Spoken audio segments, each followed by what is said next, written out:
परीक्षित अर्जुन के पौत्र तथा उत्तरा के गर्भ से उत्पन्न अभिमन्यु के पुत्र थे। ये पांडु कुल के प्रसिद्ध योद्धा थे। हस्तिनापुर इनकी राजधानी थी और एक सार्वभौम सम्राट तथा भागवतों में अग्रगण्य थे। सुभद्रा पुत्र अभिमन्यु की पत्नी महाराज विराट की पुत्री उत्तरा गर्भवती थी। उसके उदर में पांडवों का एकमात्र वंशधर था।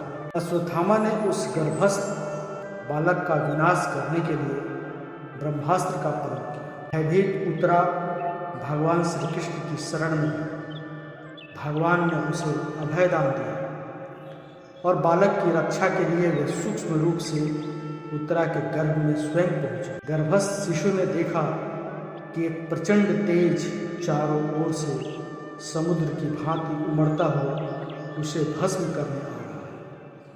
इसी समय बालक ने अंगूठे के बराबर ज्योतिर्मय भगवान को अपने पास देखा। भगवान अपने कमल नेत्रों से बालक को स्नेहपूर्वक देख रहे थे। सुंदर श्याम वर्ण पर पीताम्बर की अद्भुत शोभा थी। मुकुट, कुंडल, आनंद, किंकिणी प्रभृति मणिमय आभरण उन्होंने धारण कर रखे। उनकी 4 भुजाएं थीं और उनमें शंख, चक्र, गदा और पद्म विद्यमान थे। अपनी गदा को उल्का के समान चारों ओर शीघ्रतापूर्वक से घुमाकर भगवान उस उमड़ते आते अस्त्र के तेज को बराबर नष्ट करते जा रहे थे। बालक 10 महीने तक भगवान को देखता रहा।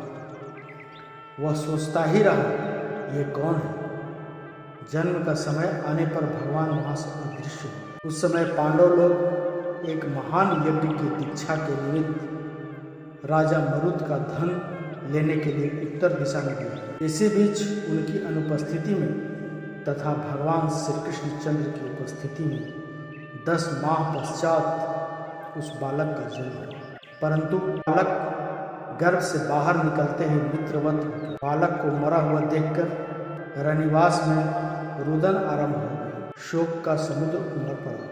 कुरुवंश को पिंडदान करने वाला केवल एकमात्र यही बालक उत्पन्न हुआ था, सो वह भी नहीं रहा। कुंती, द्रौपदी, सुभद्रा आदि सभी महान स्त्रियां शोक सागर में डूबकर आंसू बहाने लगी। उत्तरा के गर्भ से मृत बालक के जन्म का समाचार सुनकर भगवान श्री कृष्णचंद्र तुरंत सात्विकी को साथ लेकर अंतःपुर पहुंचे। वहां रनिवास में करुण क्रंदन को सुनकर उनका हृदय भर गया।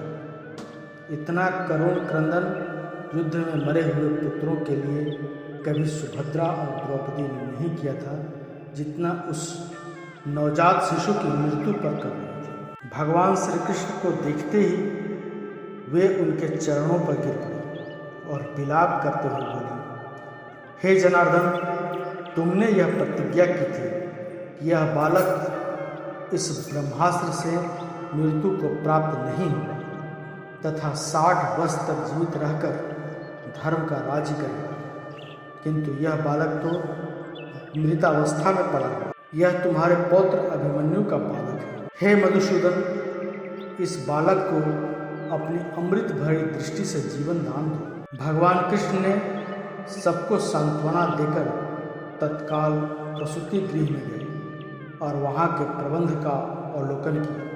चारों ओर जल के घट रखे थे, अग्नि भी जल रही थी, घी की आहुति दी जा रही थी, श्वेत पुष्प एवं सरसों बिखरे हुए थे और चमकते हुए अस्त्र भी रखे हुए थे। इस विधि से यज्ञ, राक्षस एवं अन्य व्याधियों से प्रसूति गृह को सुरक्षित रखा गया। उत्तरा पुत्र शोक के कारण मूर्छित हो गई थी। उसी समय द्रौपदी आदि रानियां वहां आकर कहने लगी, हे कल्याणी, तुम्हारे सामने जगत के जीवन दाता साक्षात भगवान श्री कृष्ण तुम्हारे ससुर खड़े हैं, चेतन हो जाओ।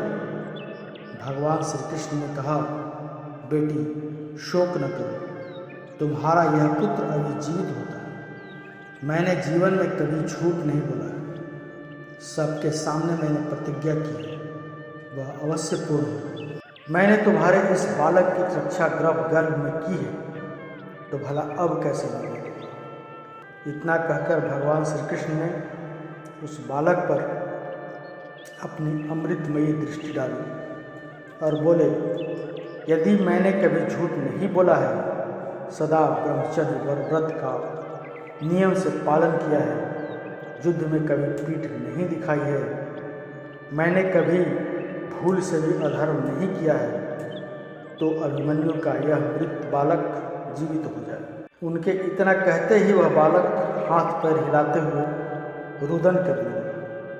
भगवान श्री कृष्ण ने अपने सत्य और धर्म के बल से ब्रह्मास्त्र को पीछे लौटाकर ब्रह्मलोक में भेज दिया।